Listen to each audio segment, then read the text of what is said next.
Receber o diagnóstico de uma doença grave que requer um tratamento intensivo como um câncer é, sem dúvida, uma das piores notícias que alguém pode ouvir. A vida, que até então parecia seguir um fluxo contínuo, parece ficar suspensa e todas aquelas falsas certezas que todo mundo cria para ter um certo controle sobre as suas escolhas e sobre os seus sonhos parecem simplesmente não fazer mais sentido. Mas quando uma mãe recebe um diagnóstico de uma doença grave, além de todos os sentimentos que a Júlia acabou de descrever, o desespero, na maioria das vezes, toma conta dessas mulheres por perceberem que o medo que todas nós como mães sentimos de deixar os nossos filhos desamparados infelizmente parece se tornar mais palpável e os pensamentos, eu não posso partir, quem vai cuidar dos meus filhos? Assombram essas mães além dos desafios que a própria doença traz. Eu sou a Júlia e sou a mãe da Cora. E eu sou a Tayla, mãe do Francisco e da Teresa. E esse podcast é Coisa de Mãe. Aquela mulher que escolheu a maternidade, que escolheu se colocar no lugar de cuidadora, se vê trocando de posição, se tornando paciente e tendo que ela receber cuidado. Vivenciando dessa forma mais do que uma maternidade real, uma maternidade possível dentro de todas essas adversidades. Por isso, pensando nessas mães e nessas famílias que passam por essa experiência, no episódio de hoje a gente vai falar sobre a maternidade e diagnóstico. E para esse episódio de um tema tão sensível, mas muito importante, nós contamos com a nossa plateia 1001 e com duas convidadas que passaram pelo diagnóstico e o tratamento de um câncer e hoje, graças a Deus, estão em remissão. A empresária e influenciadora, mãe das gêmeas Siena e Kiara, de 6 anos, e do pequeno Luigi, de 1 ano e 9 meses, Fabiana Justus, e a empresária, mãe de Clara, de 19 anos, Maria, de 16, e da Helena, de 11, Vera Viel. Muito obrigada! Gente, duas mães de 3. Duas de 3. Uau! Olha. E a nossa plateia 1001, muito bem-vindas!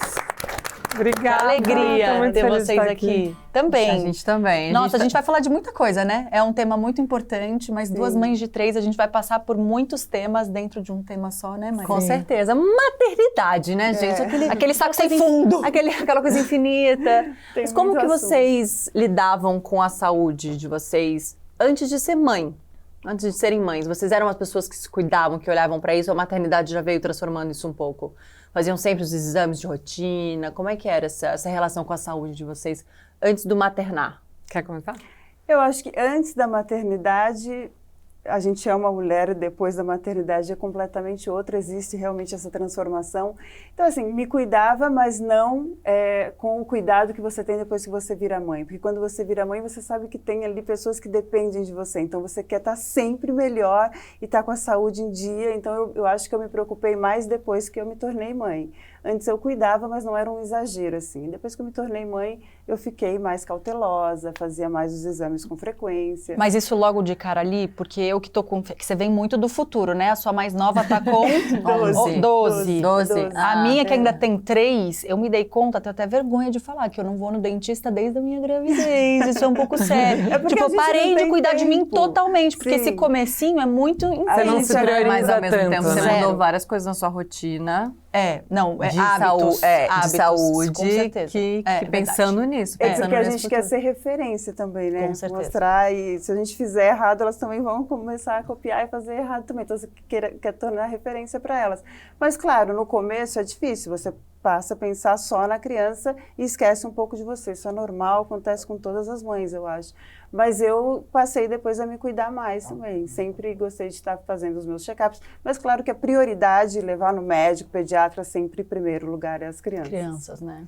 Eu sempre fui meio noiada, gente, então, não sei, eu acho que porque eu sou meio virginiana, eu sempre escutei muito meu corpo, então eu sempre tive essa preocupação, assim, qualquer coisinha, eu acho que a medicina ela é preventiva, então eu prefiro pecar pelo excesso de zelo, ir no médico, fazer o exame, as pessoas até me achavam exagerada, então eu sou aquela que sempre se cuidou nesse sentido da saúde, acho que é normal esse negócio da gente não se priorizar tanto depois que a gente tem filho, no sentido, sei lá, de se colocar em primeiro plano, porque você tem outras prioridades, né? O filho se torna uma grande prioridade na nossa vida. Principalmente primeiro, né? Exato. Mas esse negócio da saúde em si, pra mim, sempre foi. A minha mãe sempre falou isso. Filha, a medicina é preventiva. Vai lá, tá sentindo alguma coisa? Vai no pronto-socorro, entendeu? Vai ver o que tá acontecendo. E eu vi você falando... Eu sempre fui assim também. Eu vi você falando, acho que foi no seu stories, não sei, que você tinha feito um check-up no fim do ano e você tava zeradaça, você tava amamentando um bebezinho E um de check-up 5 que meses. eu pedi pro meu médico, tá? Tipo, de rotina. Tipo assim, De eu cheguei, rotina. não, assim, eu fui, né, no obstetra, depois o Luigi tava com uns 4 meses por aí, eu falei, doutor, não é legal eu fazer um check-up geral? Porque eu fiquei todo esse tempo da gravidez, né, cuidando do neném, mas eu queria ver se tá tudo bem comigo, olha isso, muito louco. Agora, 3 anos, eu nunca passei. Então, eu sempre Nossa, tive um eu pouco faço. isso, e aí eu fiz o check-up e tava tudo bem. E aí um mês depois veio... Ela fez o É, check-up, ela tava tudo 100%. Conta pra gente, Fabi, diagnóstico, como foi esse diagnóstico? Porque se você Então, tinha feito seus exames de rotina e mês tudo bem. antes... Meu o médico que- falou, tá tudo ótimo, hemograma Você maravilhoso. se sentia maravilhosa. Me sentia ótima, tava fazendo esporte, até pensando em falar assim, agora eu vou começar a retomar os cuidados comigo, né? Enfim, tava amamentando exclusivo, então eu tava naquele casulinho que a gente fica, mas comecei a fazer aquela ginástica na sala, sabe? Tipo assim, só porque Movimentar, eu entrei né? numa coisa de... Eu comecei a ver uns vídeos falando quanto a saúde era importante pra gente, o quanto a ginástica era importante pra nossa saúde. E aí eu comecei a querer me movimentar mais, eu tava muito sedentária, né? Pós-parto, enfim. E aí eu comecei a me cuidar mais nesse sentido. E fiz o check-up, estava tudo ótimo. E aí, quando o Luigi fez 5 meses, eu lembro que eu voltei de férias. Aí ele fez 5 meses, pituquinho, fiz um mêsversário fofinho de Flintstones, sei lá. E aí, 2 dias depois, eu estava em casa, comecei a sentir uma dor de cabeça, um enjoo, assim, uma dor nas costas. Até aí eu falei, eu tenho enxaqueca, deve ser uma enxaqueca. Não dei muita bola. Fiz uma massagem, não melhorou. Aí quando passou o final de semana, chegou segunda-feira, era um dia de gravação que eu tinha. Comecei a sentir uma dor pulsante, assim, nas costas. Pulsava, tipo, uma dor que era muito esquisita. E aí do nada ela passava, aí do nada ela voltava. Eu falei, não é uma dor nas costas normal, eu já tive 1000 dor nas costas, você fica meio travada, e não era isso. Aí eu falei, gente, isso aqui tá estranho. Eu parava no meio da gravação, falava, peraí que tá doendo. Aí voltava. E aí eu comecei a entrar numa coisa, será que eu tô com uma coisa grave? Falei pra menina que trabalhava comigo na época e ela assim, não, como assim? Sabe, esses pensamentos passavam Mas pela olha, minha muito cabeça. atenta ao seu corpo, né? Porque o meu irmão teve um diagnóstico agora, ele ficou 8 meses sentindo uma dor nas costas E não fortíssima, foi- ele não considerava ser nada grave. Homens, né? Homens, Olha lá, homens. todo mundo... Homens. Homens. Isso. Eu acho que nem lá nem cá, talvez, mas eu acho que isso me salvou com certeza. Na verdade, a doença que eu tive, ela era muito aguda. Então, como meus médicos explicaram assim, se você demorasse um dia a mais, você estaria muito pior. 2 dias a mais, você estaria muito, muito pior. Porque a mieloide aguda, ela é uma leucemia muito aguda. Realmente, o nome diz. Então, não daria pra eu esperar. Assim, com certeza eu estaria muito pior. Então, eu fui piorando ao longo do dia e eu tive uma febre. Eu conheço meu corpo, eu já sabia que eu tava com febre antes de medir. Aí eu falei, pronto. Liguei pro meu marido, falei, eu vou dar mamar pro Luigi. E aí, você chegando em casa, você me leva no pronto-socorro. E ele já tá acostumado com o meu jeito meio exagerado de ser. Falou, tá bom, te levo. E aí, eu tava achando que era infecção urinária. Porque era uma dor aqui atrás e com febre. Aí eu falei, sei lá. E eu dei mamar torta, de dor, assim. E aí, eu fui pro hospital e aí começou todo o pesadelo que, enfim, não dá pra descrever. Porque parecia que eu entrei num buraco e falava, onde eu tô, o que tá acontecendo? Nesse dia você já recebeu o diagnóstico. Eu não só recebi o diagnóstico, mas eu não voltei pra casa pelos próximos 40 e poucos dias. Então, Amamentando exclusivo. eu me arrepio só de lembrar, 5 assim, meses. porque eu só falava assim... bom, primeiro, foi o ortopedista me avaliar, porque era dor nas costas, mas eu tava com febre. Daí eu falei pra eles, gente, desculpa, eu não quero ser intrometida, né? Vocês que são os médicos, mas eu não acho que é muscular. E daí ele foi lá, fez os exames físicos e falou, realmente, não parece muscular. E aí passou para uma outra plantonista, e daí dessa plantonista passou para um outro. E esse era jovem, assim, e ele foi muito querido comigo, porque ele estava muito nervoso, dava para ver que ele achou muito estranho o meu hemograma. Porque eu estava com o hemograma com os leucócitos muito altos, e eu tinha um hemograma perfeito de menos de um mês antes. E eles tinham acesso a esse outro... Tinham, porque era no mesmo hospital. E aí, ele falou, tá muito estranho, porque, pensa, eu tava gravando nesse dia, então eu tava maquiada, clinicamente, olhando pra mim, eu tava bem. Bela. Só que, por um tamanho de leucócitos desses, eu teria que estar com uma infecção péssima, entendeu? E eu não tava, clinicamente, eu tava com uma febre e uma dor nas costas, mas eu tava bem, entendeu? Tanto é que eu falei, mãe, eu tô no hospital, mas é uma infecção urinária, com certeza. Então, assim, já eu tô bem. Ela, assim, nem me avisou. Eu falei, não, mas é uma infecção urinária. Do nada, ele assim, olha, a gente precisa descartar algumas doenças do sangue. Eu falei, que doenças? Aí ele falou, leucemia. Aí eu, assim, quê? Daí eu comecei, meu Deus. Aí eu mandei pra minha mãe, um áudio assim, tipo, eles estão falando em leucemia. Aí minha mãe xingou o médico de tudo quanto é nome, coitado. E ela falou, ele tá louco de falar isso pra você. E aí eu falei assim pra ele, eu só falava, eu tenho 3 filhos, moça, eu tenho 3 filhos. Tipo, como assim? Meu marido, assim, desespero, eu e ele, a gente... E aí... A gente não tem direito de ficar doente. Não, a única coisa que eu falava era isso. Eu tenho 3 filhos, o meu bebê, eu preciso mandar leite pro meu bebê. E aí, eu amamentava 100% meu leite e eu não tinha estoque, porque eu produzia demais. Então, se eu tirasse muito leite... Né? Você tava super vivendo aquilo, aquele casulinho ali. Então, eu falava, eu preciso que peguem minha bombinha pra eu tirar leite. E tinha que ser a minha bombinha, porque senão machucava meu peito. Ai, gente, juro. Só sei que eu pensava nessas coisas e os médicos assim, tipo, acho que ela não entendeu, né? Mas é porque na hora você entra num negócio que é um looping de pensamentos que você não... Acho que o seu cérebro meio que... Até alguma forma de negação, né? Isso. Não, tem que tirar leite aqui agora. Era um pensamento de que muito... Foda-se qualquer outra coisa. O leite do alimentar o meu filho é a prioridade, né? E aí eu lembro muito que ele falou assim, ó, a gente vai colocar o sangue numa lâmina e aí a gente vai analisar se esse sangue tá esquisito. Ele falou meio que pra leigo entender, sabe? E daí... Se tiver, grandes chances de ser uma doença primária do sangue, leucemia. E daí, ele saiu da sala e demorou. E aí, o Bruno olhou pra mim, né? E eu falei pra ele, pelo amor de Deus, vai atrás desse médico, porque tá demorando muito. E aí ele falou, eu vou. Aí ele foi, aí eu fiquei sozinha, né? Aí, ele não voltava, o Bruno não voltava. Quando ele voltou, o olho dele tava assim, vermelho, inchado, assim. Aí eu falei, ferrou. Eu entendi na hora, assim, ele não precisou nem falar. Ele olhou pra mim e falou, o sangue tá esquisito. Aí quando ele falou isso, eu falei, não é possível, juro, né? Eu tenho vontade de chorar, desculpa. E aí foi isso, assim, foi uma coisa muito enlouquecedora, porque daí na hora, eu lembro muito que daí foram me internar, e daí eles falaram assim, você vai ficar internada, você vai fazer mielograma, que é o exame que eles puxam, né, da medula, o líquido, para entender que tipo que é, porque daí dentro das leucemias eu não sabia, mas tem N tipos de leucemias que poderiam ser, mas eles já tinham me adiantado que... Aí foi a hematologista do grupo, enfim, do meu médico, me indicaram, enfim, esses médicos maravilhosos, e aí... Ela já me explicou que ela achava que era uma leucemia mieloide aguda. Só que na minha família, o marido da minha tia-avó faleceu de leucemia mieloide aguda muito rápido. Em, tipo, 30 dias ele faleceu. Então, minha mãe tinha esse trauma. Então, toda hora... Aí, nessa hora, minha mãe e meu pai já estavam lá, tá? Parecia que eles estavam na porta do hospital. Quando eu liguei, falei, gente, tô falando de leucemia. Eles apareceram lá. Daí... Minha mãe falava, não vai ser leucemia mieloide aguda, não vai ser. Mas você já sabia que tinha caso na sua família? Sabia. Eu lembrava, inclusive eu escrevi uma cartinha para ser enterrada junto com esse tio. Então, assim, ele era um tio muito querido. E eu lembrava disso, só que minha mãe mais ainda, né? Porque era o tio dela, enfim, o marido da irmã da mãe dela. Então, na hora você já... Na hora, ela linkou a isso e ela ficava, não vai ser, desesperada, assim. E aí teve uma hora que eu olhei para ela e falei, mãe, acho que vai ser. Inclusive, eles acham que vai ser. Então, você vai ter que aceitar que vai ser. Porque ela não tá... Ela tava em negação, assim. Eu acho que pior do que quem sofre é a mãe, né? Então, minha mãe tava assim. E meu pai, ele só pegou na minha mão e falou assim... Filha, eu também acho que vai ser. Eu tô muito triste que você vai passar por isso, mas eu tô com um feeling muito surreal que você vai passar por isso e vai ficar tudo bem. E a médica também olhou no meu olho e falou, independente do que seja, a gente vai te tratar.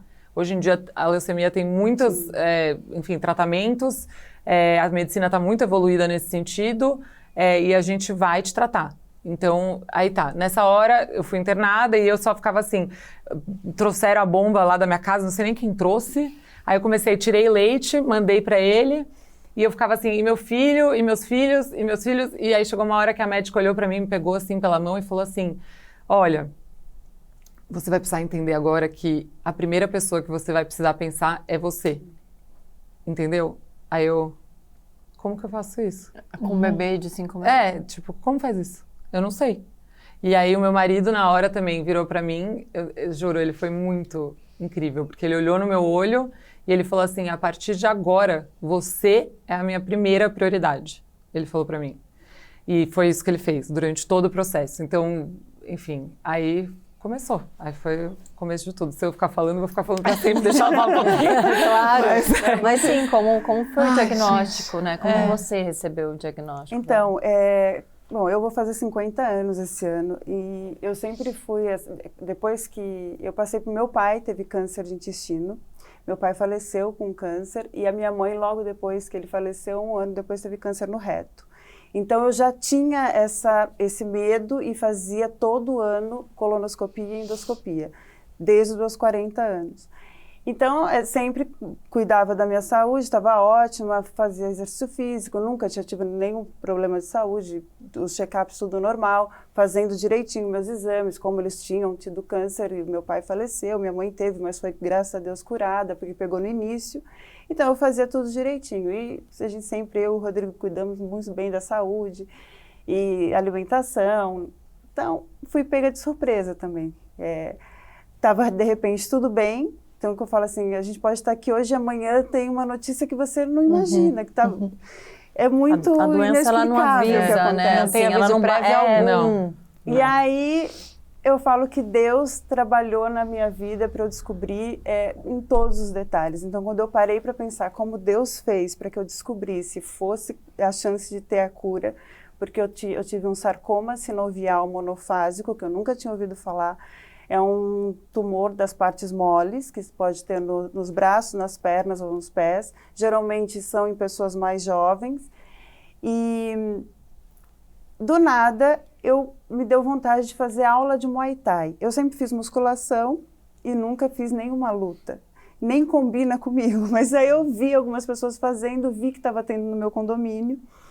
E alguma coisa me surpreendeu, fazer aula de Muay Thai. Aí eu comentei com a minha filha mais velha, com a Clara, e ela falou, mãe, eu tenho uma amiga que faz, inclusive ela tem uma professora que dá aula para ela na casa dela. Falei, me arruma o telefone que eu vou falar com ela. E liguei, marquei, foi 1 mês de aula para acontecer tudo, para eu poder descobrir. Eu comecei a fazer aula e quando eu chutava, o tumor já estava aqui, eu não sabia, não sentia nada, exames de sangue não mostram, só se eu fizesse uma ressonância da minha perna. E aí, quando eu chutei, ele estourou lá dentro e saiu do lugar. E formou um hematoma por dentro, não tinha nada por fora. Ah, não dava para ver por fora? Não. E aí, no dia seguinte, aí eu fiz acho que umas 3 aulas. Na 4ª aula, isso aconteceu. E aí, eu fui fazer drenagem no dia seguinte. Você E teve aí, dor? Deus Ou não também teve dor, usando não? a mão da massagista, que passou a mão e falou, Vera, tem uma coisa estranha aqui na tua coxa. Eu falei, Ela "Bem salvou aqui." sua vida, né? Ela falou assim, tem um nódulozinho, uma bolinha aqui. Daí, quando ela apertou, eu senti uma dor. Aí eu falei, nossa, que estranho. O que será que é? Estou fazendo aula, devo ter rompido o músculo, machuquei, alguma coisa assim. Comentei com a professora de Muay Thai, ela falou, Vera, estranho, nunca aconteceu isso, mas melhor você ir ver. Falei, tá, antes de fazer a próxima aula, eu vou ver se aconteceu alguma coisa. Mas deixei, não tinha nada por fora. Não doía. A gente nunca considera o momento que ela apertou, não tinha dor. Aí comentei com o Rodrigo, subi, mostrei para ele, aí ele falou assim, é melhor você ir ver. Aí eu deixei uns dias, aí de tanto ele ficar falando, vai ver o que tem na sua perna, porque aí comecei a subir a escada, doía. Qualquer movimento que eu fazia começou a doer, porque como ele tinha rompido, ele moveu e formou esse hematoma. Aí eu fui no vascular, primeira pessoa que eu pensei, falei, vou ligar para o meu vascular, que eu fazia porque eu tinha já essa coisa de lipedema, sempre tratei, já tinha passado com ele. E aí eu liguei para ele e falei, eu tô com alguma coisa na perna, eu fiz uma atividade que eu não fazia. Ele falou, vem aqui, a gente faz um ultrassom. Aí consegui marcar e fui.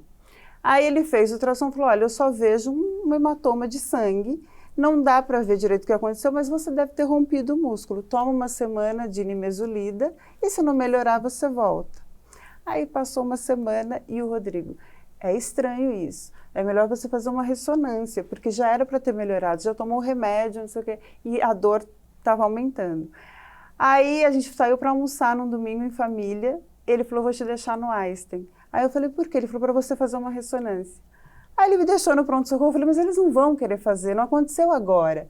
Aí eu parei lá, falei com o ortopedista, ele falou, olha, eu não posso fazer nada agora, porque não aconteceu nada com você agora, eu vou te deixar um pedido, quando der você vem e faz. Aí eu pensei, falei, gente, o que o Rodrigo acha que eu tenho na minha perna? Porque ele está insistindo tanto para eu fazer. E aí eu marquei a ressonância E achei muito estranho o dia que eu fui fazer, tinha só um horário às 7 horas da noite, e fui fazer e demorou muito. Aí o radiologista saiu e falou assim, você bateu essa perna? Aí eu falei, não. Aí eu expliquei, estou fazendo uma aula nova, pode ter sido isso, acho que eu rompi o músculo. Ele, tá, a gente vai continuar fazendo, daqui a sua perna está tremendo um pouco, porque eu já estava muito nervosa, porque eu não estava aguentando mais ficar na máquina. Foi quase uma hora de exame. E aí eu comecei a pensar, falei, meu Deus, o que eu tenho na perna? Não é possível. Porque tá demorando demais, achei Mas passou super pela estranho. sua cabeça alguma coisa? Não, tipo um tumor, nada. Impossível, né? É que na perna ainda a gente Nunca nem... Aí eu voltei para casa e passavam uns 2 dias eu só no aplicativo tentando ver o resultado e não saía. Aí as meninas chegaram da escola, a gente estava almoçando, tocou meu telefone quando eu vi que era do hospital. Falei, que estranho eles estarem me ligando, o resultado não saiu ainda. Aí ele falou, olha, você fez o exame aqui, e a gente achou uma coisa estranha aqui na tua perna, você vai ter que investigar. Aí, na hora, eu olhei para a cara do Rodrigo, ele falou, o que foi? Eu falei, é sobre o exame. Aí a gente ligou para um cardiologista em São Paulo, que é nosso amigo, que a gente conhece, tem mais intimidade. Ele falou, o que a gente faz? Aí ele falou, calma, a gente vai ver o resultado aqui. Eu consigo acessar aqui para ver. Aí passou meia hora, e aí esse dia era um dia de apresentação de T-Líder da minha filha do meio. Então a gente estava se preparando para ir, ela já tinha ido para casa da amiga dela se vestir, a gente ia se encontrar na escola para assistir ela. E aí ele ligou e falou assim, e ele falou, posso falar com vocês? Aí eu chamei o Rodrigo e ele falou, olha, ela vai ter que vir para cá, porque a gente vai ter que fazer uma biópsia. Aí na hora eu falei, biópsia? Por quê? Ele falou, porque a gente já mostrou para um ortopedista ou oncologista, e ele precisa ver para fazer. Aí, na hora que falou ortopedista ou oncologista. E aí foi assim, aí eu liguei para Maria, falei, Maria, a mamãe não vai poder ir. E olha que a minha filha tem 16 anos, a gente trata como se fosse um bebê, né? Mas para mim ela ia sentir tanto, porque eu já tinha ido assistir a outra no dia anterior. Ela falou, por quê, mãe? Eu falei, sabe aquele negócio que a mamãe tá na perna? Então, eu acho que, eu não sei o que é, eles estão querendo ver direito e a mamãe não vai poder ir te ver. E aí a minha filha mais velha levou a Helena para assistir a Maria, elas ficaram lá juntas e eu fui com o Rodrigo para o hospital. Aí me bateu um desespero, eu falei, Rodrigo, e agora? O que pode ser isso? Ele, calma, a gente vamos ver o que é, a gente vai conversar lá com os médicos, não deve ser nada grave, você vai fazer biópsia, a chance de ser alguma coisa benigna é muito grande. Aí chegou lá, ele olhou, conversou com a gente, falou, olha, ela vai ficar internada e a gente vai fazer uma biópsia, não dá para fazer agora, vai fazer amanhã de manhã. Aí foi. Aí a gente fez. Essa noite deve ter sido... Aí ele voltou para casa, né? para ficar com as meninas, conversar com elas, aí aquela dúvida, né? Aí a minha filha mais velha estava com uma viagem marcada para Nova York com o meu cunhado, ia passar uma semana, e faltava uma semana para o meu aniversário. Meu aniversário é 12 de outubro, tudo isso aconteceu no final de semana antes. do lado da minha filha faz 13 de outubro. E aí eu falei, olha, Clara, vai viajar, não vai ser nada, a mamãe não quer estragar a sua viagem, você esperou tanto por essa viagem, então vai dar tudo certo, com certeza é alguma coisa benigna, vai ficar tudo bem. Aí, no dia seguinte, quando eu estava lá fazendo a biópsia, eles falaram, a gente vai fazer um PET scan, porque eles já sabiam, e aí, só que ele falou assim, olha, eu não posso, é 50% de chance de ser benigno ou maligno, e explicou o que podia ser. E aí eles me pediram para fazer já um PET scan, porque esse sarcoma, o primeiro lugar que ele dá metástase é no pulmão. E ele é muito rápido e agressivo, então eles tinham que correr contra o tempo para tirar logo. E aí viu que não tinha nada no pulmão ainda, e aí falou, agora a gente vai esperar o resultado da biópsia para ter certeza se é um sarcoma. Para dar nome e sobrenome. Para dar o nome e tudo, e aí a gente conversa. Aí volto para casa, mais 3 dias para esperar o resultado. E aí eu lembro que eu estava fazendo, aí assim, aqueles dias para mim Eternos. Não passavam, eu não sabia o que 100 anos em um dia. eu desmarquei tudo, não queria fazer nada, eu só estava pensando naquilo. E a vida das meninas, a rotina, leva para a escola, tudo assim, né, normal, entre aspas. E aí quando eu lembro que eu marquei manicure em casa, estava fazendo assim o pé e só olhando no aplicativo. Aí quando eu olhei, que eu vi sarcoma monofásico, sarcoma sinovial monofásico de grau Quando alto, saiu. agressividade, aí eu falei, pronto. Aí liguei pro Rodrigo. Aí a primeira coisa que a gente faz é procurar no Google, né, pra ver o que é é. pior porque que eu nunca tinha ouvido falar. pelo amor de Deus. Nossa, não E pode aí fazer ali falava coisas assim... Horríveis. Aí eu falei, amor, vem pra cá, você tá voltando pra casa? Ele, sim, ele tinha ido deixar a Helena no clube. Ele falou, por quê? O que foi? Saiu? Eu falei, saiu, e não é nada benigno, é maligno. E a gente vai ter que enfrentar essa agora. E aí ele chegou em casa, aí a gente se abraçou, desabou a chorar, porque é a primeira coisa que você pensa, e as meninas? E agora? Como é que a gente vai contar isso para elas? E aí voltou tudo que eu vivi com o meu pai, porque eu como filha passei por isso com o diagnóstico dele, e ele não ia no médico, ele não fazia exame. Então quando ele descobriu câncer no intestino, Estava muito avançado. Os médicos abriram e falaram, olha, a gente não vai nem tocar, porque se a gente tocar ele morre, ele deve ter uns 6 meses de vida. E ele ficou 3 anos se tratando, fazendo quimioterapia, radioterapia, e aí acabou falecendo. E aí logo depois teve a minha mãe também foi um processo longo, mas hoje ela está curada. Só que veio tudo aquilo, falei, agora chegou a minha vez. Só que era um câncer que não tem nada a ver com o que eles tiveram. Sim, você tocou num ponto que eu queria muito que vocês duas falassem também. Como eu vou contar para as minhas filhas? E eu acho que aí é muitas mulheres que vierem a enfrentar ou estiverem enfrentando essa situação, acho que vão ouvir esse episódio, vão escolher, né, por esse episódio.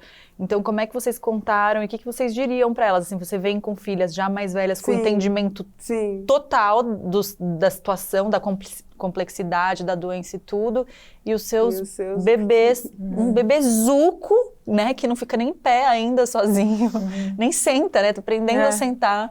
Eu queria entender... Não, na época não nada, nada. 5 meses. Como é que Mas foi? para suas filhas, né, um pouco mais, tinha 5, né? Elas estavam estavam fazendo 5 anos. Elas 5. fizeram, inclusive, 5 anos. Eu estava internada no hospital, eu fiz um bolinho lá. Eles me permitiram fazer, porque nessa primeira fase do tratamento eu ainda podia ter 1 vez por semana a visita delas.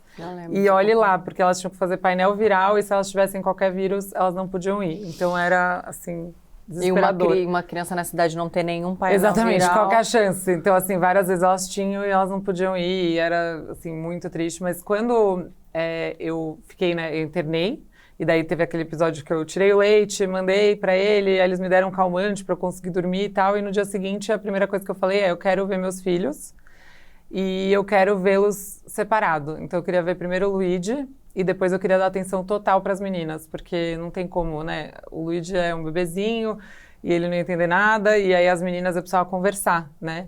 Também não ia entender nada, mas... E você provavelmente já deve ter entendido ali que teria que desmamar.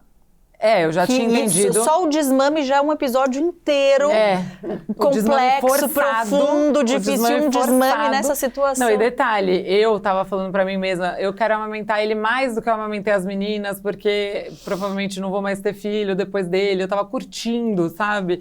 Porque eu tinha amamentado as duas, que era uma doação muito grande, né? E também foi exclusiva e tal. Então, com ele, eu tava conseguindo curtir mais ainda esse momento da amamentação. E aí... eu tinha entendido, mas até a última gota que eu consegui tirar para poder mandar para ele, eu queria, entendeu? Então eu mandei lá umas 2 mamadeiras para ele e daí eu falei isso, eu quero que, por favor, me tragam primeiro o Luigi, que eu quero sentir ele, abraçar ele, eu preciso disso agora, e depois eu quero que as meninas venham e a gente vai conversar com elas e tal. E daí minha família inteira também foi nesse dia, porque eu ainda podia ver as pessoas, porque eu ainda estava, né, pré-tratamento. E aí chegou o Luigi, ele tinha acabado de mamar um dos leites que eu mandei pra ele, ele tava com a barriga cheia, e aí parece que eles sentem, né? Porque daí ele chegou lá, a primeira coisa que ele fez, ele veio no meu colo, ele baixou minha blusa e começou a mamar. Nossa. E aí ele mamou, e aquela foi a última mamada que eu dei pra ele. E aí foi assim, uma cena que não dá pra explicar, eu me arrepio inteira de lembrar, porque um misto de emoções bizarro, eu chorava. E aí eu coloquei ele aqui pra rotar e ele começou a cantar daquele jeitinho de neném, assim. Ele ficava assim, e aí eu chorando assim e ele cantando aqui. Parecia que ele tava me acalmando naquele momento, sabe? Né? Tava, de certa forma. Mas foi... Eles sabem tudo. Mesmo surreal, no meio eles de 4, 5 meses. Eles sabiam que era isso que eu tava precisando, entendeu? Né? Sabem tudo nesse contexto. Exatamente, sei lá. E aí as meninas chegaram, e daí quando elas chegaram, elas médicos falaram, mamãe, porque eu falei pra elas assim, um dia antes, filhas, eu tô com dor nas costas, eu vou no médico, amanhã a gente toma café juntos. O nosso café é sagrado todos os dias, não importa o que aconteça, eu tô sempre tomando café com os meus filhos, é sagrado com meus filhos e com meu marido. E aí eu falei, amanhã eu tô aqui tomando café com vocês, porque eu não pus elas pra dormir, porque eu fui no médico. Então, na cabeça delas, pensa, eu tô com dor Mamãe nas costas, do nada, tipo, traiu mamãe, o nosso café da manhã. Então elas chegaram e falaram, mamãe, por que você tá aqui? Eu falei, então, filhas, os médicos falaram que a mamãe vai ter que ficar aqui, porque aí eu e o Bruno, a gente tinha combinado de não mentir, mas tentar transformar de uma forma lúdica. Mas é muito importante não mentir, porque em algum momento elas vão ouvir a gente falando alguma coisa, e aí a gente pode se contradizer, e a gente sempre fala a importância de falar a verdade, Com né? certeza. Então, Confiança, né? a gente falou assim, ó, essa dor nas costas que a mamãe tava é que os soldadinhos de defesa dela estão fraquinhos. E aí, Ai, gente. eles precisam ficar fortes. E para isso, a mamãe vai precisar ficar aqui tomando um remédio. E elas assim, mas quanto tempo? E criança não tem noção de tempo, Nenhuma, né? Aí eu falei uns 30 dias, porque eles falaram que era no mínimo 30 dias. Eles não tinham essa previsão de quanto tempo eu ia ficar. Quando eu falei uns 30 dias, gente, elas começaram a chorar, mas chorar desesperadamente. Eu não imaginei, porque eu não achei que elas iam entender que 30 dias eram 30 dias. E aí elas começaram a chorar, e daí eu e o Bruno, a gente começou a chorar, e a gente estava dentro de um quarto, e daí aqui estava toda a minha família na porta de fora, toda a minha família chorando, ouvindo essa cena delas chorando, assim, copiosamente, e a gente chorando muito também, aquela hora que você tenta não chorar na frente delas, mas não dá. Na hora também, a gente é humano. A gente, pelo amor de Deus. e aí a gente começou a chorar todo mundo, e aí eu falei para elas, filhas, eu não queria estar aqui também. A mamãe não queria que isso estivesse acontecendo. Isso está acontecendo, mas a mamãe não queria também. Isso é muito ruim. A mamãe está muito triste. Mas a mamãe precisa, não tem outro jeito. Mas os médicos não podem decidir isso. Aquela coisa, tipo, não, juro. E aí, assim, aí a gente ficou abraçando e conversando e conversando. E aí, na cabecinha delas, acho que elas foram entendendo um pouco. Sentido. E aí, graças a Deus, eu tenho uma família muito amorosa. Eu tenho uma rede de apoio muito incrível. Não, eu vou ouvindo cada pedacinho do relato de vocês, eu fico pensando nas mulheres, sem ninguém em casa. Então, exato, é isso. Eu sou grata. Eu só penso nisso o tempo inteiro. Porque eu sou muito grata às pessoas que estão ao nosso redor, à nossa volta, que me ajudam com elas e também a minha família. Você sabia que elas iam ficar bem. Elas tiveram, elas e ele, estavam cercadas de amor. E aí eu falo, por exemplo, o Luigi, que poderia ser um bebê, sei lá, que foi arrancado dos braços da mãe sem ter opção, né?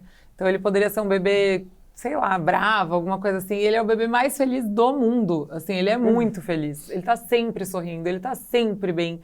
E ele é meu grudinho, né? Então, durante o processo, eu falava, eu tinha muito medo dele me esquecer. Eu falava, eu tinha medo da gente perder aquela conexão surreal, né? Que é aquele momento, poxa, ele não falava nada. Eu falava, como é que ele vai saber que eu sou eu? Eu tenho que ficar tantos dias longe dele, como que ele vai saber? E todo mundo ficava me tranquilizando, você é mãe, não tem como substituir mãe. Mas eu falava, mas e se ele me esquecer?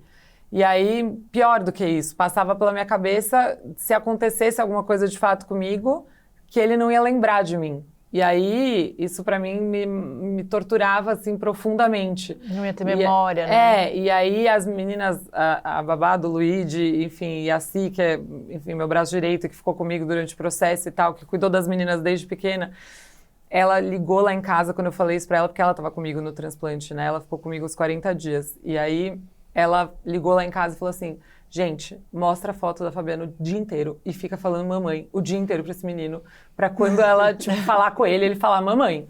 E aí, gente, a primeira palavra que ele falou foi mamãe, e foi foi exatamente quando eu cheguei em casa, assim, de tudo isso, ele olha pra mim, mamã, mamã, mamã, e aí ficava mamã, mamã, funcionou, sabe? Então foi muito importante, assim, porque é isso, a gente fica com 1000 inseguranças. Eu acho que tem um lado muito bom deles não entenderem a gravidade da situação, que eu acho que é diferente das suas, que com certeza entendiam, e aí vem um medo muito surreal para elas. mas ao mesmo tempo o fato de você não conseguir explicar direito te traz muita culpa. Então naquele momento eu falava pro meu marido, eu tô me sentindo culpada de fazer meus filhos passarem por isso. Aí ele falava, culpada? Como é que pode? Você não tem nenhuma culpa disso. Eu falava, mas não é racional, é uma coisa de tipo, olha o que eu tô causando na vida dos meus filhos, sabe? Nossa, gente. É surreal muito a difícil. cabeça de uma mãe nesse momento, mas enfim, Sei. foi isso, foi assim que a gente contou. Eu conversei com as meninas e, claro, foi difícil, mas sabendo, né, que elas estavam entendendo tudo o que estava acontecendo, e o Rodrigo, todo metódico, pegou um papel e desenhou as minhas pernas e falou, olha, o que vai acontecer é isso, porque tudo que o médico explicou para ele, ele entendeu perfeitamente como ia ser, e aí a gente explicou, mostrou para elas o que ia acontecer, falando com a Clara, que já estava viajando, e aí eles falaram, isso foi numa quarta-feira, na sexta-feira ela opera.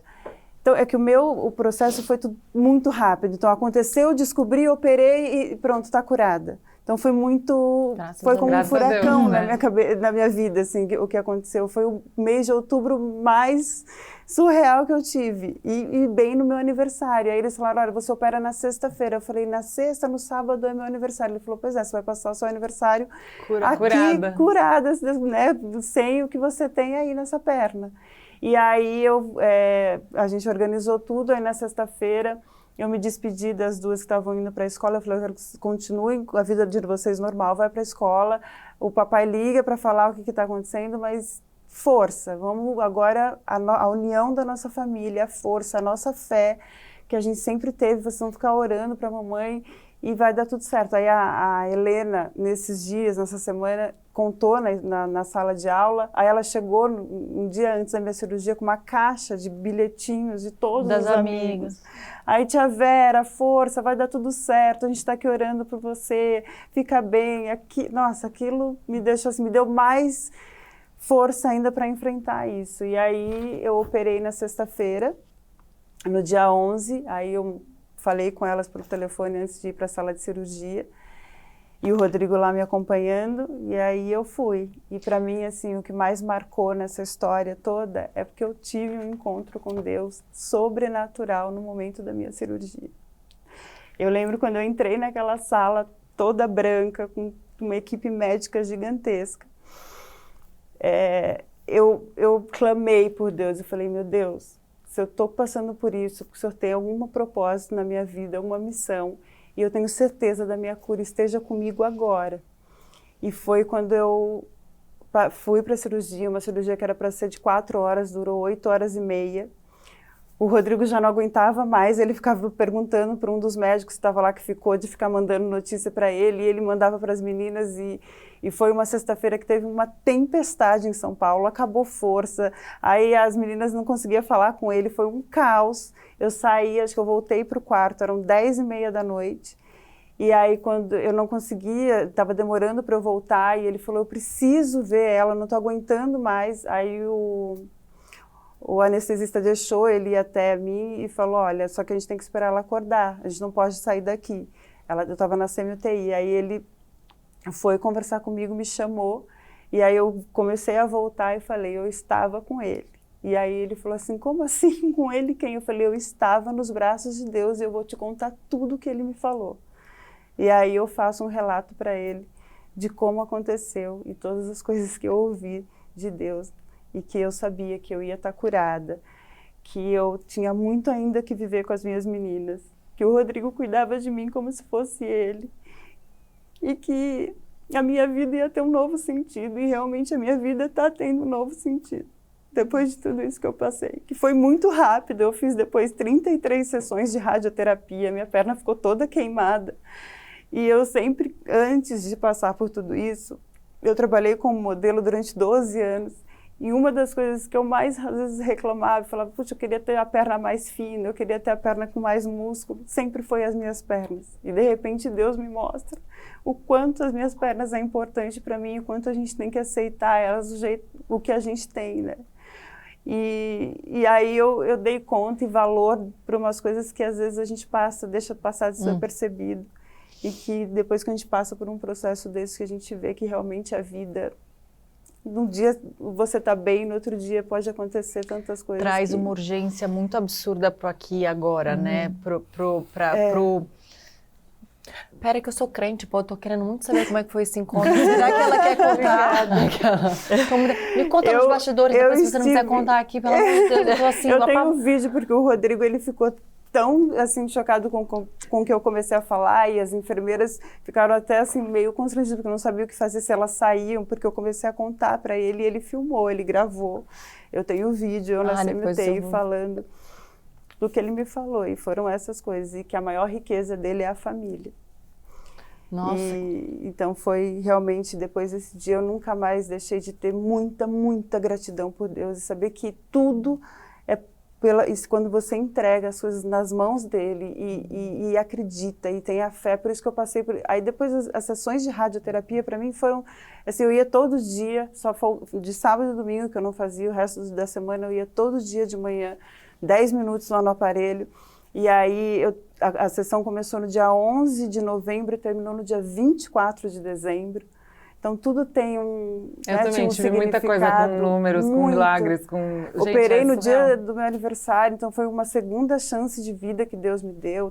33 sessões, termina no dia do Natal, do nascimento de Jesus, então é... Não, se você a minha não medula tem fé... pegou no meu aniversário de casamento, Não, gente. isso é incrível. Surreal, sabe? Tipo, era o dia que eu queria que pegasse, né? E aí não tem como você controlar isso, e na verdade era muito cedo. Eu vi seu testemunho há pouco, E então aí conta pra gente. Não, mas então, assim, quando você faz o transplante de medula, você fica esperando a medula pegar. E aí, eles falam assim, ó, mais ou menos no D mais 18, você conta o D é o dia do transplante, e daí mais 1, mais 2, mais 3. E aí, eles falaram mais ou menos D mais 18, D mais 19, antes disso é muito cedo. E aí eles fazem um bolão. E aí, todo mundo põe lá o número no bolão, tanto minha família, quanto o pessoal do hospital, enfermeiras, médicos, todo mundo. E aí, todo mundo apostando mais pra frente. O D mais 13 era o dia do meu aniversário de casamento de 13 anos de casado.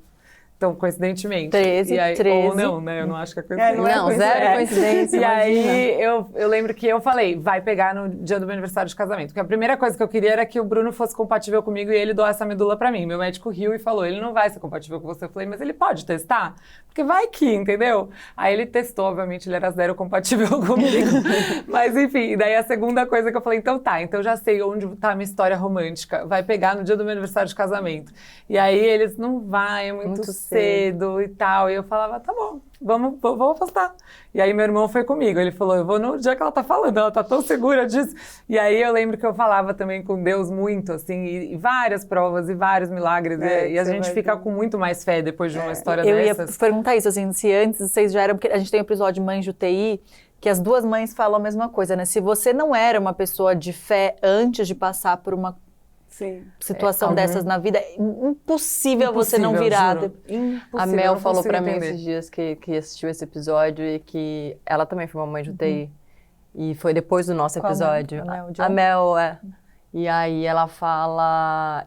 Eu entendi tudo quando você falou, é impossível você não se dobrar a fé depois de passar por um grande desafio como esse. Como é que você assim, já era uma pessoa de fé? Já. E mudou muito? Assim, ou era... Eu não sou uma pessoa religiosa, né? Sim. Então, eu sou judia, né? Então, enfim, meus pais são judeus, meus avós e tal. Só que eu sempre acreditei em Deus, eu sempre rezei. Inclusive, tenho esse hábito com as minhas filhas desde pequena. O Luigi já sabe rezar, a reza inteira.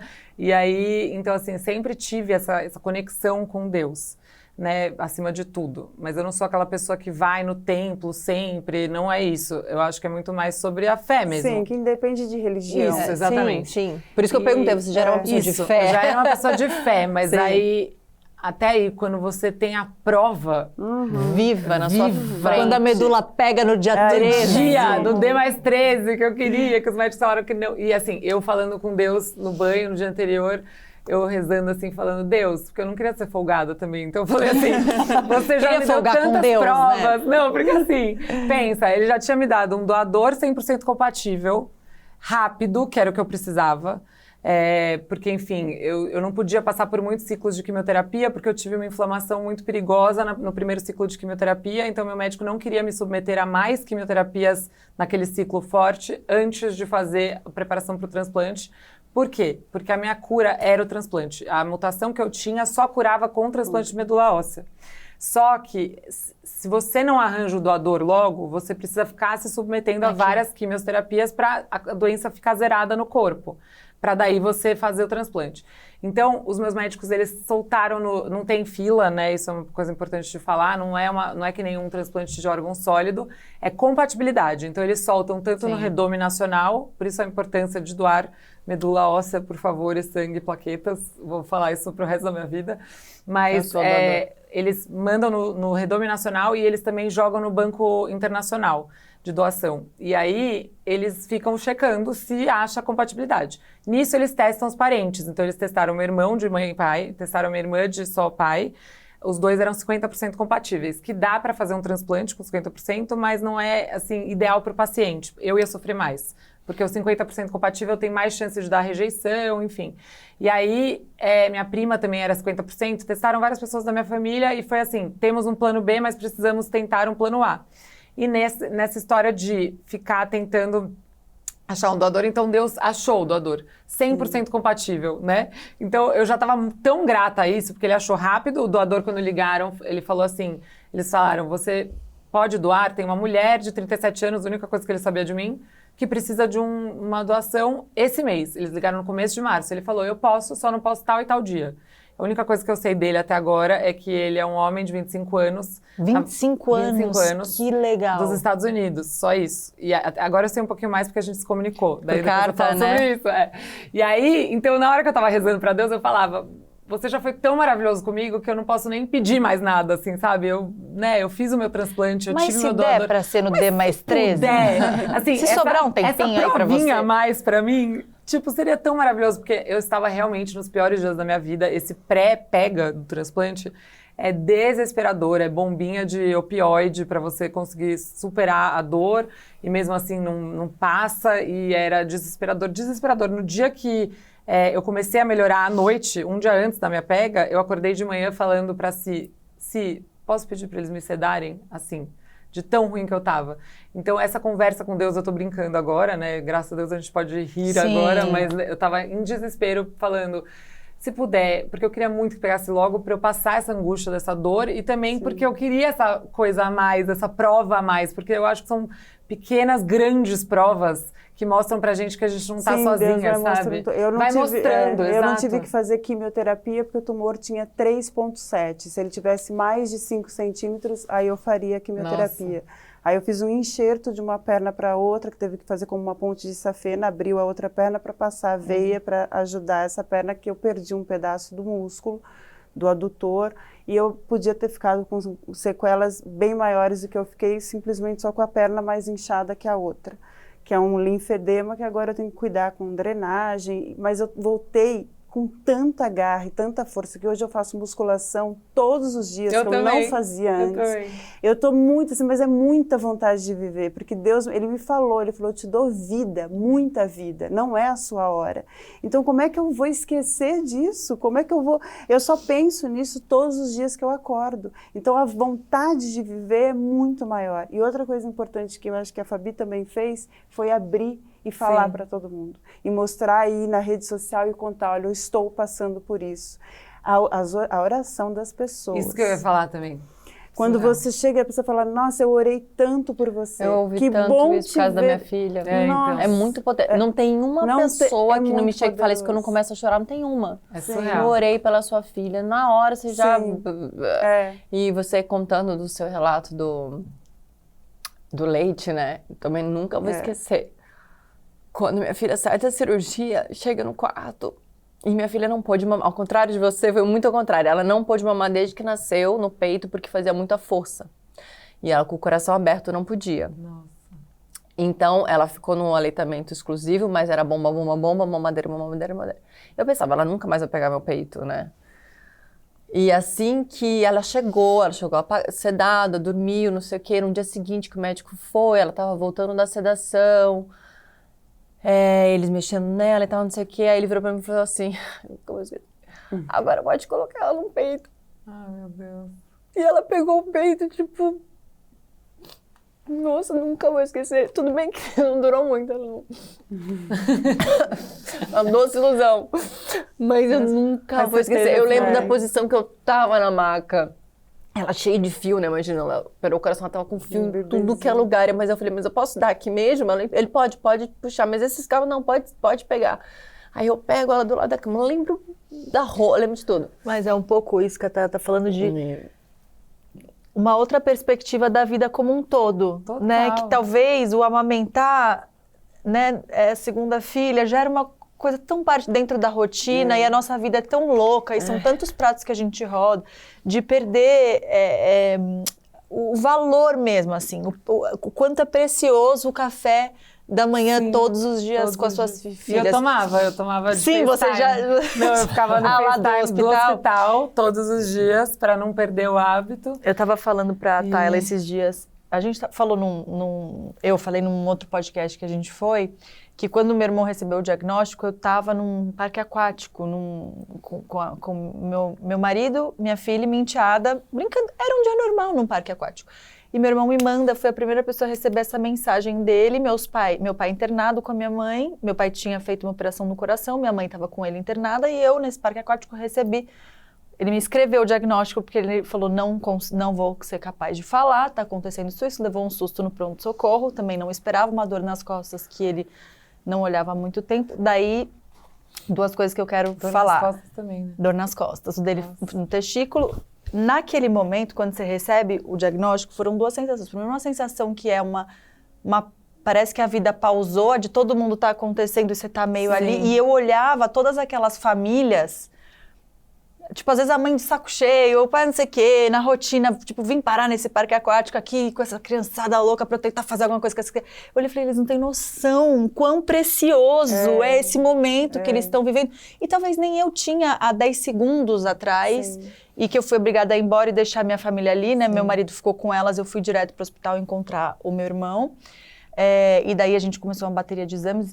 O plantonista, diferente do seu, não teve nenhum tato para dar o diagnóstico para ele. Ele levou um baita susto até a gente ir entendendo ali nos próximos 2 dias que tinha dado metástase, estava já na garganta e no abdômen dele. Estou dizendo isso para dizer que era um diagnóstico que ele teve em fevereiro e em novembro ele poderia ter tido. E não ter tido a metástase, porque ele chegou aí e falaram que era bom fazer imagem e tal. Ah, não, deve ser um não sei o quê. Então, assim, se tem um episódio importante da gente falar o quanto o tal do check-up e o diagnóstico precoce muda e salva vidas, né? Tipo, você pode ser capaz de resolver numa cirurgia, se for o caso, né? Talvez, se meu irmão fosse um pouquinho antes, ele não teria precisado de entrar no tratamento. A cirurgia resolveria. Eu tenho um amigo que passou pelo mesmo câncer. Eu conseguiria ficar com aquela dor por muito mais tempo, porque era uma dor que não estava me incomodando se tanto. O Rodrigo não te enchesse tanto o saco. O Rodrigo me enchendo o saco para fazer, porque ele é mais neurótico com essa coisa de saúde do que eu. Então, ele ficou, vai ver.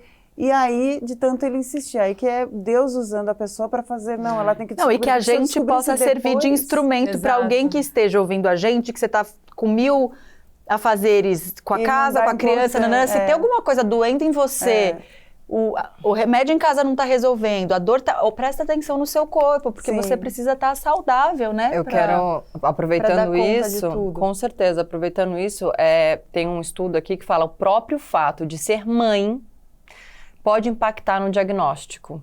Porque algumas mães podem não perceber sintomas das doenças por estarem focadas em suas responsabilidades maternas e pelas próprias mudanças corporais, hormonais, a sobrecarga de serviços executados por uma mulher, principalmente quando ela é mãe. Então, o que eu tava falando, quando a gente tem um filho doente, a gente fala, podia ser comigo, né? Eu queria quer ficar tirar doente, deles não, e botar Eu ia falar isso o tempo. que você passou, meu Deus do céu, porque quando eu tava no hospital, eu escutava choro de crianças que estavam também passando pela mesma coisa que eu. Só que no caso era a criança passando, então, você imagina chorando. O seu filho. E eu escutava aquele choro, me arrepiava inteiro e só agradecia a Deus falando que bom que é comigo e que não é com nenhum dos meus filhos. Que seja sempre comigo e que não seja com meus filhos. Nossa, queria muito que fosse assim, comigo. Nossa, Deus me livre, juro. Então, assim, meu Deus, não Os sei nem o dois que te lados falar. é muito, muito complicado. Nossa, não dá.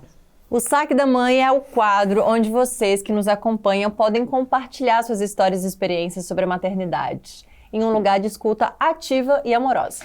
Com a presença da plateia do 1001, essa troca ficou ainda mais rica, já que agora vocês estão perto da gente para aumentar a nossa roda de conversa. Lembrando que para você participar da nossa plateia é só preencher o formulário que está aqui na descrição do vídeo ou lá no nosso Instagram. E hoje quem vai compartilhar a sua história é a Letícia. Seja bem-vinda. Oi. Tudo bem? Nossa, gente, né? Oi. Tá Tudo levinho, tá tão leve, tá tranquilo. Tá. Nossa, mas tanta coisa pra eu falar. Assim, vocês foram falando e, obviamente, que eu minimamente me planejei pra falar com vocês, mas a gente, durante o tratamento, eu também sou uma paciente em remissão. E durante o tratamento, a gente não tem muita gente pra trocar, porque no meu caso também foi um câncer no sangue, né, hematológico, e então você fica privado de ver pessoas, e era ali em 2021. Então, é muito interessante conhecer pessoas que passaram por isso, porque no fim do dia, os medos e as dores, elas são muito parecidas, mas também a fé ela é muito parecida, né? Vocês falaram muito de vida, e o que eu carrego aqui é vida, né? Assim, no meu pulso, em tudo, eu tô grávida. Eu tô pulando tudo, tá, gente? Vai. Vou dar um sistêmico, já eu desço. Mas, porque é muito interessante, assim, né? A gente só quer viver. Sim. Né? E o meu maior sonho, desde que eu me entendo por gente, sempre foi ser mãe. E com 24 anos, eu fui diagnosticada com linfoma não Hodgkin, difuso de células B, muito agressivo. Ele já estava em mais de 5 órgãos, porque eu achava que tudo era mais importante que ir ao médico, né? Assim, eu estava com muita dor e eu achava que era gastrite. E aí, se medicava sozinha? Zero medicava, porque eu falava, não, meu marido é médico. Nossa. E não, esse negócio sincroniza, não vai acreditar. E ele falava, toma remédio, e eu não tomava. Eu falava, não gosto de tomar remédio. Vou parar de comer, porque gastrite, quando você come mais, toma café, tal, dói. Parei de comer, comecei a emagrecer, tava correndo. Falei, gente, essa corrida que emagrece é uma loucura. Que lindo. E aí eu perdi ali 7 quilos. E tava achando que minha vida tava super normal, com uma dor gigantesca, até o momento que eu acordei com essa dor. E quando eu acordei com essa dor, eu falei, não é quando você come, porque não comi. E foi aí que me preocupou. Eu cheguei a pôr a roupa de ir no médico. O Vitor tava de plantão, meu marido. Eu olhei no espelho e falei, não, você tá boa pra dirigir até o hospital? Você tá boa pra ficar em casa? Não acredito. Tirei a roupa. Continuei trabalhando, eu era uma pessoa... Eu valorizo muito o trabalho, mas tava num papel muito descolado, uma ambição, assim, de uma pessoa de 24 anos que achava que tinha 45 e tinha que se aposentar em 4 anos. Enfim, né? Esse é um aprendizado bem grande. E aí que começou a jornada de eu não suportar dor, fui parar no hospital, Vitor comigo. Vitor se formou no Hospital do Câncer de Barretos. Então, na hora que ele viu a tomografia, ele caiu, assim. Só que eu não entendi, porque eu achava que era uma gastrite. E aí eu falava, Vitor, tá abalado, gente. E no dia seguinte, tinha o chá de bebê da minha cunhada, uma sobrinha super esperada, e que eu tava construindo, enfim. Então eu falava, gente, vamos acelerar, porque amanhã eu tenho um chá de bebê, né? Minha sobrinha, chá revelação, gente, só eu sei, vocês não estão entendendo. E o Vitor, não, veja bem, bom, resumo da ópera, Vitor já sabia que era oncológico, o hospital me liberou. E o Vitor olhando e falava, sai da sala, porque ele achava que estavam me paliativando, e eles falavam, não, possivelmente são alguns ciscos, enfim. E aí, no dia seguinte, eu já fui fazer uma ressonância, Vitor falando com todos os professores, todos os médicos da história. Fiz uma ressonância meia-noite. E a partir desse dia, a minha jornada mudou absolutamente. E uma das coisas que mudou foi a minha jornada de ser mãe, que eu tava evitando tomando anticoncepcional. E aí eu fui no médico, né? Isso tudo muito rápido, porque tava muito avançado. Falei, eu paro de tomar anticoncepcional? Ele falou, amor, acho que você não entendeu. Você tem que congelar seus óvulos amanhã. Sim. Porque a chance de você engravidar depois da quimioterapia com o teu câncer é de 30%. O meu irmão foi direto congelar os espermas dele também. Ai, que bom. E aí você olha e fala, oi? Não. Oi? E eu sempre quis ter gêmeos. Falei, Deus, entendeu errado, amor. Não era essa a jornada, tá entendendo? Mas ok, né? Eu juro, eu olhei pro Vitor e falei, por quê? É que a gente vê que a gente não manda em nada. Nada. Aí, bom, congelei. Não foi um congelamento feliz, porque, né, hematologista brigando com GO, porque tinha que começar a quimioterapia ontem, e não é assim que o ovário funciona depois de 10 anos de anticoncepcional.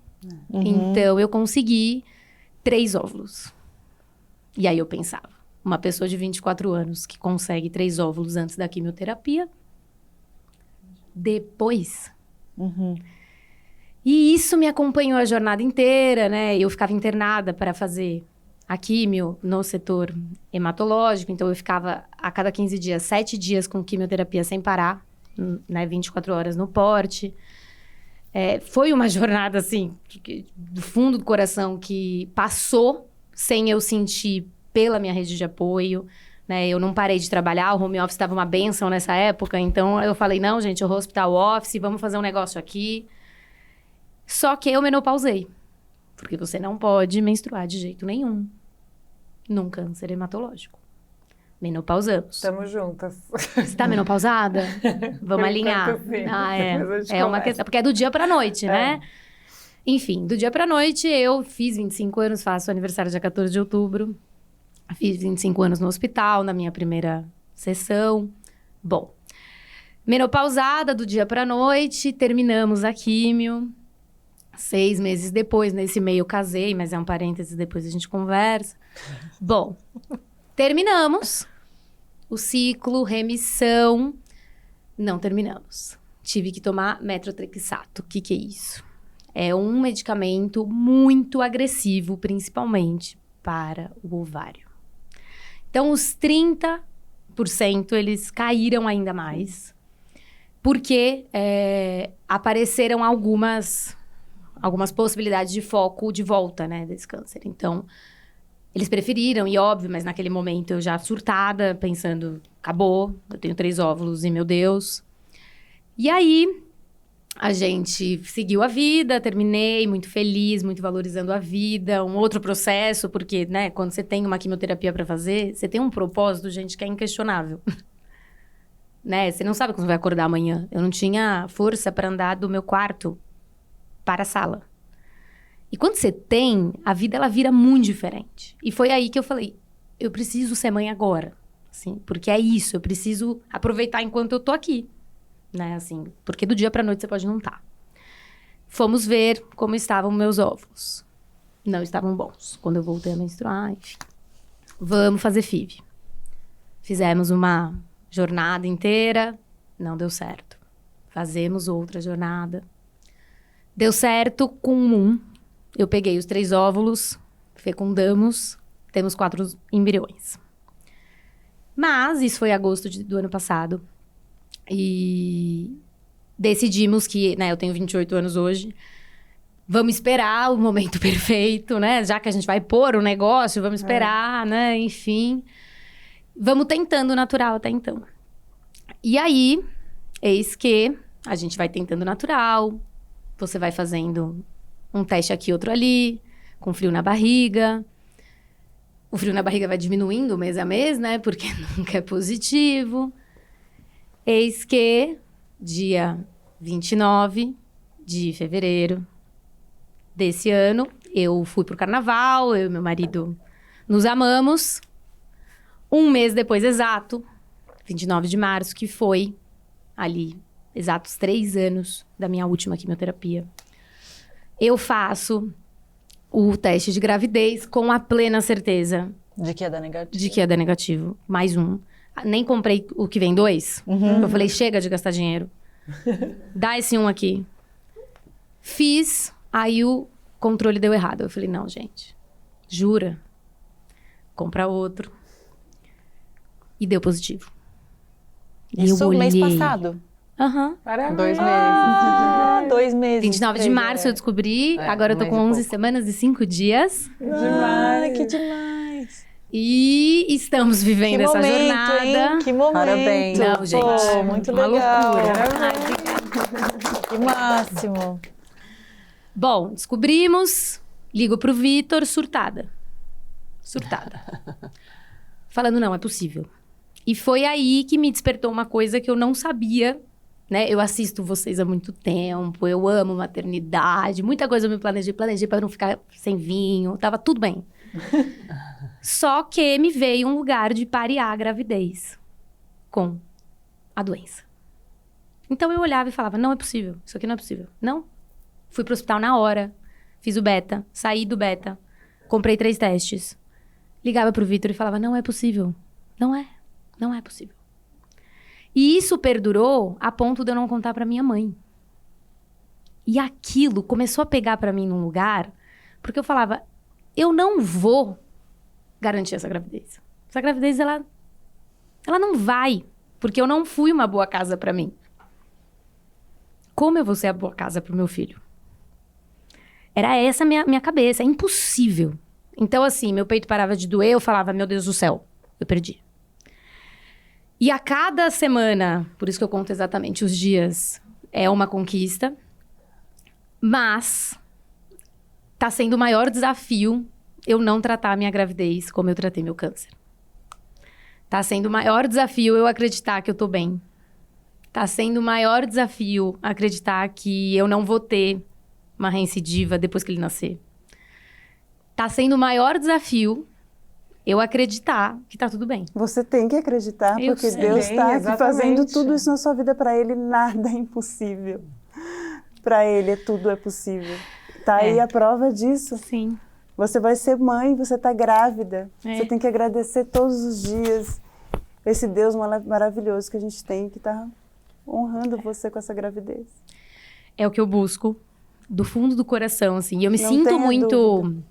Mas esse medo que você sente, eu falei inclusive com os meus médicos, e eu fui pra terapia, né, depois de tudo isso, porque é um medo É que difícil. fica dentro da gente, uma loucura. que não tem como não ter. E a minha médica falou pra mim, Fabi, se eu te falar que existe algum paciente que eu trato, e que já tratei, Que há vai anos seguir e a anos, vida sem, que sem não esse, tem medo. esse medo no É, bolso. Não existe. Não Então, existe, assim, já né? começa por aí.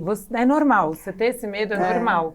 O que acontece também, que até minha psicóloga falou, que eu achei interessante até, que assim, a gente está vivendo a maior geração de sobreviventes do câncer. Porque até Sim. então, a medicina não era tão avançada, E as hoje pessoas são não pacientes sobreviviam mais ao novos câncer. também. Hoje as pessoas sobrevivem ao É. câncer. E daí não tem, ela fala, não tem tanta literatura de como lidar Porque a com medicina o está mais pós-câncer. avançada. Então, você ter o câncer é uma coisa que você tá lá num propósito de curar e você fica focado nisso, etc. E daí, quando sua vida vai voltando, obviamente, eu ainda tô fazendo quimioterapia todo mês, tal, de manutenção, mas assim, a vida tá voltando ao normal aos poucos, né? Ainda não tá normal, mas assim... É estranho, porque É estranhíssimo. você, ao mesmo tempo É que você tá muito estranhíssimo. feliz e a vida toma outro sentido, tudo Sim. isso que a gente falou, também tem esse lado do medo, da insegurança, da incerteza, você tá feliz, aí do nada você fala assim, meu Deus, qualquer coisa pode puxar meu tapete, do nada, tum, você é sugada de novo pro problema. É isso. Então, é super normal o que você tá sentindo E é esperado, exatamente sabe? essa sensação. Tanto que eu falei muito com Deus, eu falei, me deixa aprender no amor agora. Mas, E aí eu fiz a sexagem fetal agora. E aí você falou da literatura e eu acho funcional trazer isso aqui para as pessoas. Porque como eu tive que fazer transfusão, o exame de sexagem fetal, ele não é efetivo. Só que ninguém tinha me falado isso. Eis que eu faço o primeiro inconclusivo, tá bom, fez cedo. Fiz o segundo inconclusivo. Surtei. Falei, gente... mas são 2 bebês? Não, eu fiz Não. depois porque deu inconclusivo, fiz de novo porque teoricamente eu tinha feito cedo. Mas é que como ela fez transfusão de Entendi. sangue, Exato. confunde, né? eu E aí tudo isso pra dizer esse lugar, assim, né? A gente não fala sobre câncer há muitos anos atrás, a gente não podia falar essa palavra.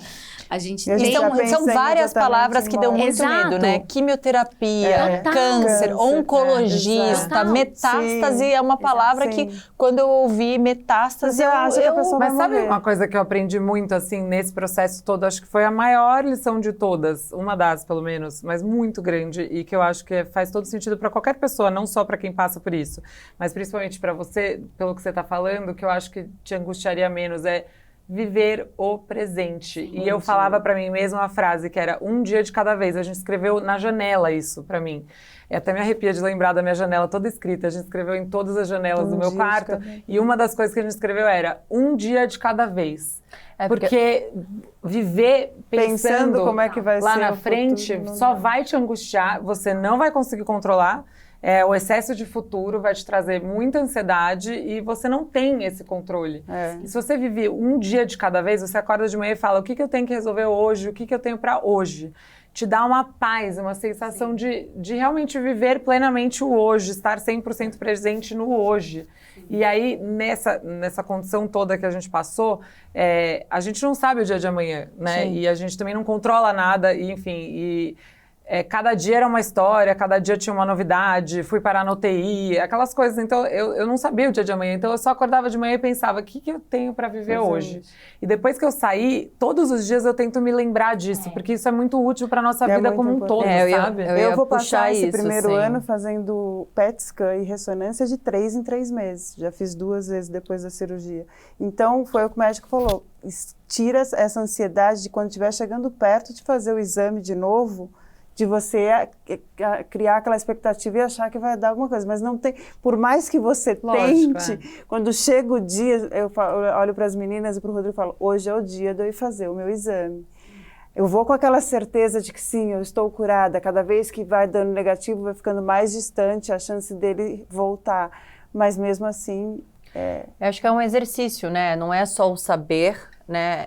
O saber não é um botão que você aperta e realmente consegue acessar isso, mas eu imagino que dentro desse diagnóstico isso fica ainda mais latente, mas é um lema da vida, né? É o poder do agora, porque você tendo um diagnóstico ou não, você não tem poder sobre o amanhã. Como você disse, hoje eu tô aqui, amanhã eu posso não estar por um diagnóstico ou por qualquer outra fatalidade. A gente pode... Então você não tem esse controle, assim como o poder do passado, o quanto a gente muitas vezes não consegue se mover para frente, presa num passado, enfim, um pouco assim da sua história, passado muito próximo e, enfim, muito difícil realmente, mas a gente fica presa num passado muitas vezes e não consegue viver o presente que tá lindo, tá acontecendo na nossa frente. Porque sobre o passado a gente não tem poder e sobre o futuro a gente também não tem. Então, realmente um exercício diário, como você falava, eu acordava e lembrava, lia na janela. Porque não é uma coisa fácil, mas se a gente realmente conseguir colocar na nossa janela, né, seja qual, né, a forma que for a janela,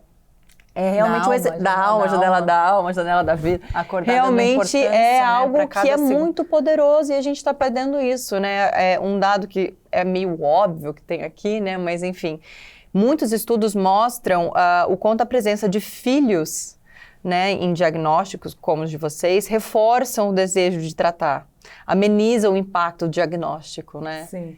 Eu sempre falo que os meus filhos eram a minha maior dor, mas foram a minha maior força e foram eles que me salvaram e eles que me curaram. Você olhar para os seus filhos e você tem a vontade. E eu me arrepio inteira toda vez. O que eu fiz? Eu decorei o quarto do hospital inteiro com fotos só deles e do meu marido. Sim, o quarto inteiro, todo lugar que eu olhava, eu via meus filhos e aquilo lá me dava muita força, me dava muita dor, muita saudade, uma saudade que não dá para explicar, de querer sentir, de querer cheirar, de querer tocar, mas ao mesmo tempo eu falava, eu vou curar porque eu vou voltar para os meus filhos. E aí, isso é a coisa mais louca, assim, eles serem a maior dor e a maior força ao mesmo tempo, eles dizem que é o maior motivador da saída do hospital. É o marido, o ter um marido do lado, essa força, porque muitas mulheres são abandonadas quando estão passando por a gente tem um depoimento, né, que a gente estava, a Luísa que cuida, né, recebe todos os depoimentos da plateia, ela passa pra gente algumas coisas antes do gravando e tinha uma mãe que não teve rede de apoio para poder estar aqui, com quem deixar as crianças dela, mas ela queria estar aqui. Quando ela recebeu o diagnóstico, a Luísa contou que o marido falou para ela, fica tranquila que se você morrer, eu caso de novo, vou botar outra... Gente. Essa É o momento que você mais precisa do Tem suporte. dados que a gente não tem. Uma pena a gente não ter esses dados, mas eu Dos já maridos li. que somem em diagnóstico. É, a gente já- é maior do que 50, Lá no hospital né? eles falavam isso pra mim. É maior É do que muito 50. Começava sempre, por exemplo, as mulheres sempre do começo ao fim do tratamento ao lado dos homens, e daí os homens que estavam ao lado das mulheres no começo dos tratamentos, no final vai a irmã, vai a mãe, vai a tia e o marido vai sumindo, o É um namorado, número enfim, bem assustador, bem assim. fogo Se você isso. parar para pensar que é maior. Ainda mais para quem passa por quimioterapia, que perde cabelo, que autoestima. Nossa, é muito difícil. É muito cruel, né? E meu Por marido que raspou aumentam meu cabelo. cruel? É, E raspou o dele cena junto, mais raspou que eu dele. fiquei chorando 3 dias, Maravilhoso. Ele tá? raspou, Aquilo a que gente fizeram raspou com a em gente. casa. Quando eu cheguei em casa do primeiro ciclo, a gente tinha combinado com as crianças que a gente ia raspar juntos. E daí a gente raspou eu e as minhas filhas e ele. E aí foi, nossa, elas jogavam cabelo tudo pro quanto é lado. Essa questão do Foi cabelo lindo. te pegou muito, assim? Assim, na hora que eu soube, né, do diagnóstico, eu até perguntei, né, porque eles falaram que eu ia começar a quimioterapia, eu falei, cai cabelo? Aí ele falou, cai cabelo e pode cair sobrancelha, e pode cair cílio e tal, e daí eu... Nossa, mas assim, na hora, eu tava tão preocupada com outras coisas tão maiores que não foi uma coisa que pegou tanto, mas assim, a hora que o cabelo começa a cair, é muito ruim, porque é uma sensação que você tá deteriorando, eu não sei explicar, tipo, começa a cair, e aí quando eu decidi raspar, eu ainda tava cheia de cabelo.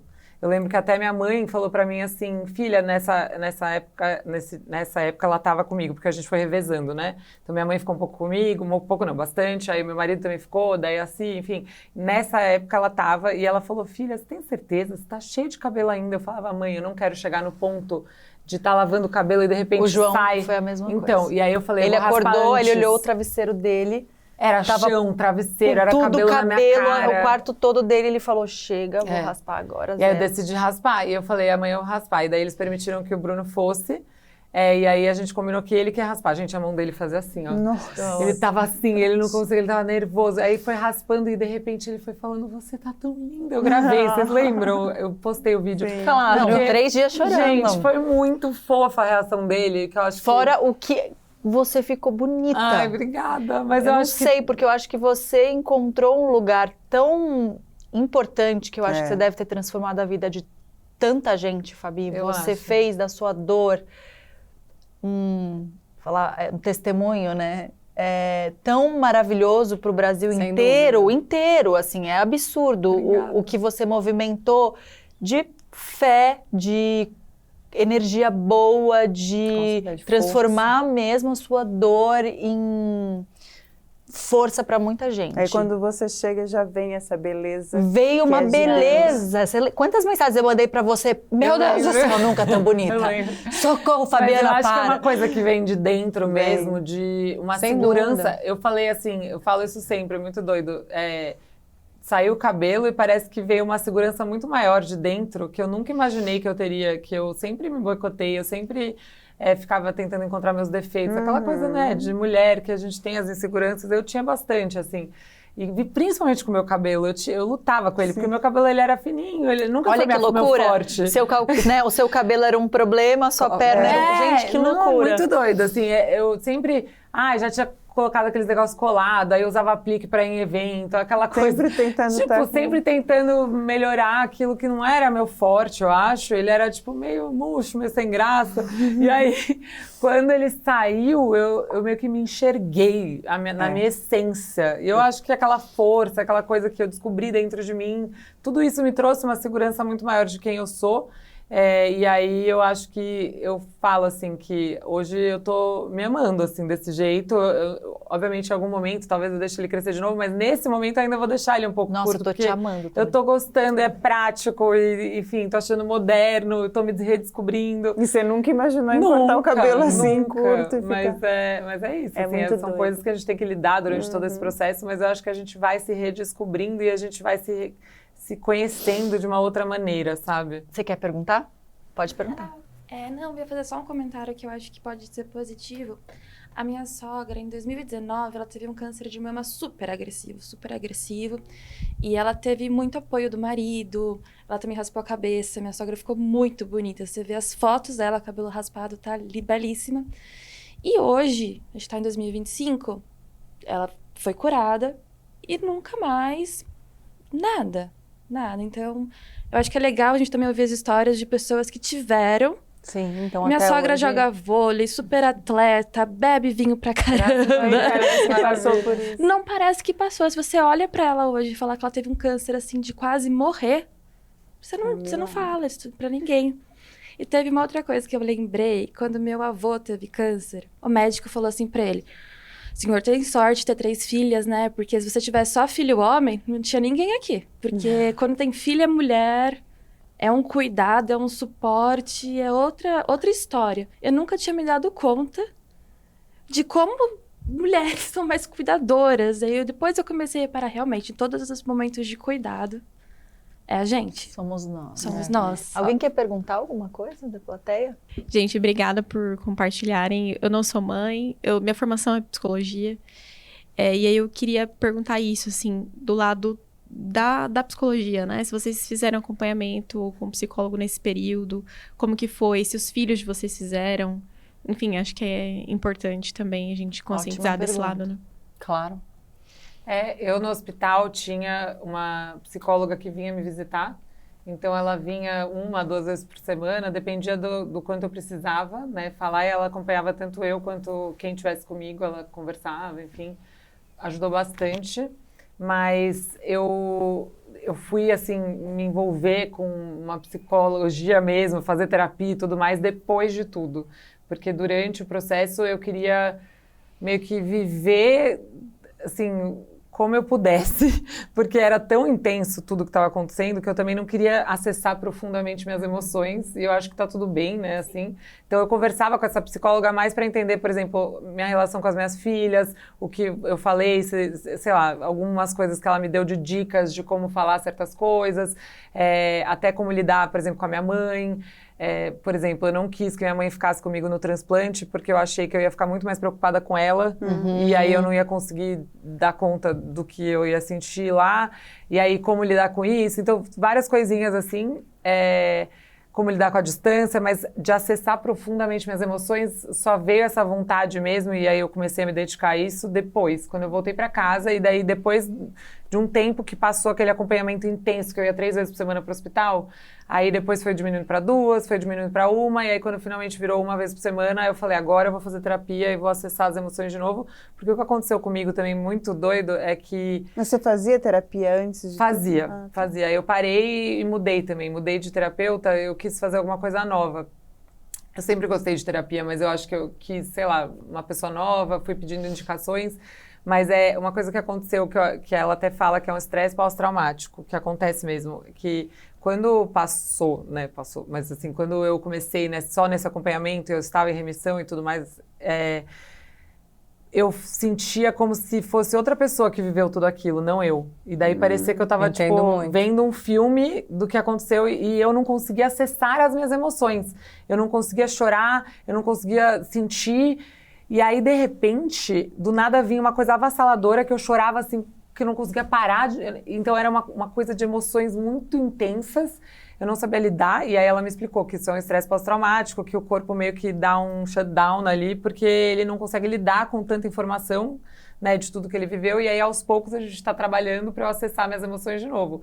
Então só de eu, por exemplo, ter chorado um pouquinho no começo aqui já é um sinal que, tô acessando minhas emoções, porque senão parecia que era eu falando de outra pessoa que viveu tudo aquilo. Então é uma coisa muito doida que eu estou trabalhando. Eu sinto um pouco isso com a minha filha também. Porque eu acho que a gente precisa entrar num lugar para seguir. E do seu passado você precisa também, entrar. muitas coisas que você fala do seu passado também. Mas aí é outro lugar, porque a gente realmente esquece, entra num lugar de esquecimento para que você sobreviva e siga a sua vida. Isso é normal, isso é ciência, né? Tipo, você realmente esquece de muitos traumas na vida para seguir em frente, senão você não segue em frente. Inclusive, muitas pessoas não conseguem seguir em frente, né? Porque não conseguem fazer esse distanciamento. E é isso, né? É isso. E aí, só que ao mesmo tempo eu tenho essa coisa dentro de mim de querer lembrar, porque a gente tem tantos aprendizados. Claro. E aí, quando você entra na rotina de novo, tipo, ainda como eu falei, obviamente, estou longe de estar na minha rotina normal. Claro. Mas quando você vai começando o dia a dia de novo e tal, eu não quero perder tudo que eu aprendi. Então, eu fico me lembrando de tudo, justamente para eu sempre... É uma coisa meio automática. Essa gratidão que vem depois de tudo, a gente fica até meio irritante. Eu tava fui viajar com as minhas amigas agora. E aí, eu fiquei muito feliz de fazer essa viagem com as minhas amigas. A gente foi para Nova York. E aí, a cada esquina que a gente sentava pra tomar um café. Eu falava, eu tô tão feliz que eu tô aqui, gente, eu não acredito que eu tô aqui. Elas falavam, meu, não é possível, toda hora. Eu só falava isso, eu falava, gente, eu tô tão feliz comendo essa comida. Que poderoso seria se a gente vivesse assim. Exatamente. A vida seria outra. Então eu quero passar isso. Não esquecer disso, Não né? esquecer Não disso. esquecer. E é Remissão tão boa daqui essa 5 anos, sensação, ainda ter essa urgência Isso. Porque tudo de passa preservar muito e rápido, usufruir vai e ficando gozar do pra lá. agora. Eu falo o assim, máximo ó, que você eu puder. fiquei presa numa cama de hospital e num quarto de hospital. Então, eu não podia sair nem no corredor por causa de infecção, eu não podia pegar nada, eles matam a medula para poder fazer o transplante. E aí, eu lembro de falar assim, cara, eu queria sentir um vento na cara. A gente tá lá todo dia sentindo vento na cara e a gente não percebe o quanto a gente é privilegiado disso, entendeu? Então, são coisas... Outra coisa que você fez, que eu lembro até que eu te mandei mensagem, que foi esquiar com as meninas. Sim, nossa, Quando que você imaginou que você ia estar ali? Exato. Porque passa, as coisas passam. Eu e de desci aquela repente você montanha tava falando lá. obrigada a Deus, obrigada a Deus, obrigada a Deus. Assim, juro, é assim, surreal. Queria muito falar, acho que 2 coisas, né, dentro disso que você está falando. A importância da gente viver o agora, a importância de entender o potencial, de saber o que tem agora. Esses dias eu vi um vídeo não, acho que era, enfim, um conteúdo na internet de um pai que perdeu o filho. E ele dava 10 passos do que você deve fazer todos os dias para você aproveitar o seu filho. Eu não lembro a lista toda, mas o quanto era importante. Se você vai se deixar na escola, se despedir, dar um beijo, esqueceu, volta e dá o beijo, fala que ama, enfim, tantas coisas que a gente realmente tem que estar atento todos os dias, estar aqui conectado com o agora e tentar aproveitar a simplicidade, porque a vida acontece no cotidiano, que a gente repete tanto aqui no dia a dia, nas coisas simples, num dividir um pão, num abraço, num acolhimento, num olho no olho. No cansaço, na distração, na exaustão. Na exaustão, quer dizer, no cansaço, na exaustão. Então, não deixar virar distração, de perder a importância. Também queria muito, muito, muito reforçar a importância de se cuidar, de fazer o seu check-up, de correr atrás, De de estar olhar atento ao assim, seu de estar corpo, de atento, nunca achar que é de besteira. fazer os exames na rotina, de se ouvir, se achar alguma coisa estranha, perceba. Mais um aviso, também muito importante. Doe órgãos. Posso falar isso também? Por favor. Por favor, que assim, as pessoas acham que doar medula, É só você vai tirar lá sangue. e doa a medula. Não, É muito simples. Você se cadastra. Eu já fiz o cadastro. Você tira um pouquinho do seu sangue e você deixa lá. Podem te ligar, podem nunca te ligar, mas se te ligarem, você tem a chance de salvar uma vida. Eu tô aqui porque alguém fez isso por mim. E quanto mais as pessoas doarem, se cadastrarem para doar, serão salvas. mais vidas serão salvas. E assim, existe um negócio que é por raça, e o Brasil é um país muito miscigenado. Então, é muito importante o máximo de pessoas possíveis se cadastrarem, porque mais gente, as pessoas vão poder encontrar mais doadores compatíveis. É muito difícil. Então, é a muito compatibilidade. difícil a compatibilidade, é muito raro, é difícil demais. E quanto mais vocês doarem, e se não puder doar a medula, pode doar sangue, pode doar plaquetas. Quantas transfusões eu fiz durante todo o meu tratamento que me mantiveram viva, e eu tô aqui por causa disso.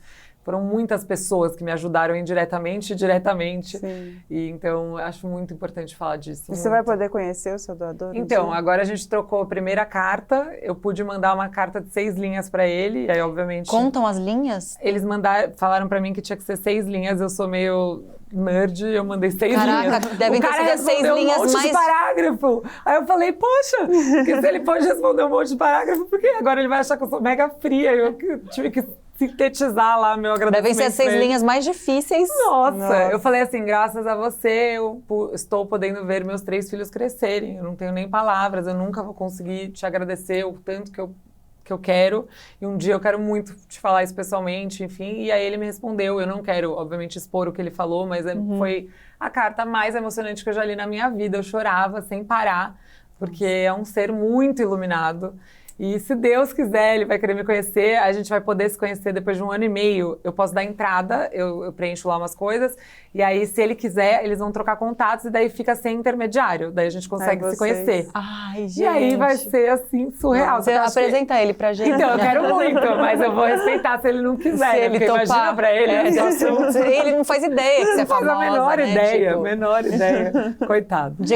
São depoimentos como esse que dão muita esperança na vida. Né? Exatamente. Bom, que essa temporada a gente tá tendo muitos depoimentos E posso falar mais uma que dão coisa? esperança no Desculpa. ser humano. Não, também pode falar. Não, também. é só porque eu acho que a gente tem que agradecer a corrente de amor que a gente recebeu, tanto eu quanto a Vera, que assim, as pessoas nem imaginam o quanto elas nos ajudaram durante esse processo. Eu tô falando em nome das duas, Sim, mas você pode falar também. Porque a importância disso. Era assim, uma coisa, a gente falou de fé, eu recebi de todas as religiões, eu tenho um altar na minha casa com tudo que vocês podem imaginar de todas as religiões, e veio com tanta energia boa que eu fui guardando amor, tudo. Um carinho. Uma que corrente do bem que era palpável. Então eu quero agradecer, porque não tem como, assim, falar do tratamento e falar de tudo que eu passei sem agradecer todo mundo que estava do meu lado e está do meu lado durante todo esse processo, me mandando amor e carinho todos os dias, e eu acho que você também, né? Agradeço muito, todos os dias. Viu como a internet não pode ser boa e construtiva, gente? Exato, Olha aqui a bom. prova disso. Bora pra cima, pessoal. Eu queria só concluir quanto às doações, com esse testemunho